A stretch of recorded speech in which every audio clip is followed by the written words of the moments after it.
Welcome back, guys. So, welcome you back to another episode of Dog Mantra. Today, I'll be talking about a previous post I had posted on my Instagram and Facebook. So, this was about what are the benefits of connecting with your dog. Now, I had listed 5 benefits, but what is actually connecting with your dog? You know, there are people who say, I have a dog. Yeah, I own a dog. I have a dog. A lot of things. But do you really connect with your dog psychologically? Is it really true that you do? Well, in today's video, we're going to talk about that what's the difference between having a dog versus connecting with your dog. So stay tuned. We're starting it. Ciao.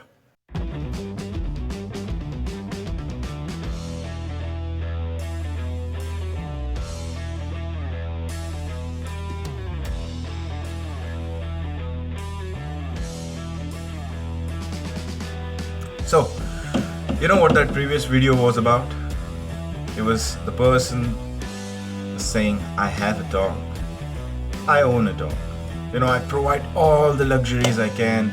I give him the best bed that I can give him, the best kind of food, the best kind of veterinary treatment, the best kind of amenities he can have in my house. Probably I'll get him a small pool and a lot of stuff. That's good. That's good. Pool is actually really good, but we're coming back to that later. So what I'm making a point over here is, you have a dog. You provide him with all the luxuries. Probably the luxuries a human would be wanting. Like you give him clothes, you give him, shoes. I've seen people making them wear shoes. It looks funny. It really looks funny. It's for the human mind. It's our perception. Where we go wrong is we don't provide them what they actually need. This all you can give. There's no issue. I'm not against it. But the only thing is, we do not provide the essential things at first, but we do this initially. So we have to understand the fundamentals of fulfilling the need of the dog. So after understanding what is having a dog, I'll just move towards connecting with the dog. See, connecting with the dog it's not really hard. See, animals, dogs, as a matter of fact, or any animal, they are simple. They are way simple than us because they are not a being. They are just animals, and they have a need of survival. They'll work for the food. They live in the pack since they are dogs. They're social animals. They'll work for it. They'll have it, and they'll do anything and everything instinctually to survive. Unlike us, we think beyond survival. That's why that's a difference. But when they come and live with us, what we do is we start humanizing them. That is where we go wrong. There's again nothing harm in treating a dog like a baby, but then the dog remains baby throughout his entire life, whether he's 2 months old to he's 20 years old. You see the difference? 20 years old is a 90-year-old or a really old person. You go him and you try to cuddle him, oh, he's gonna snap back. Now there are other dogs who are happy-go-lucky type. See, they're really based on their energy, and the animal kingdom is based on energy. So you go to the happy-go-lucky type of dogs, they won't react. They really don't mind. They're just happy-go-lucky. They kind of let go everything. They don't think too much. But other dogs, who are high-level energy dogs, low-level energy dogs, natural born dominants, natural born submissive kind of dogs, see, they kind of think, and they really need a leader. See, happy-go-lucky dog in a pack of dogs, he's okay. He's in between somewhere, not too left out, not too bothering about anything. He's just following the leader. But the submissive ones, sometimes a very low-level energy dog kind of get left out in the pack. With a really high energy, he'll go and try to dominate the other leader in the pack. You understand?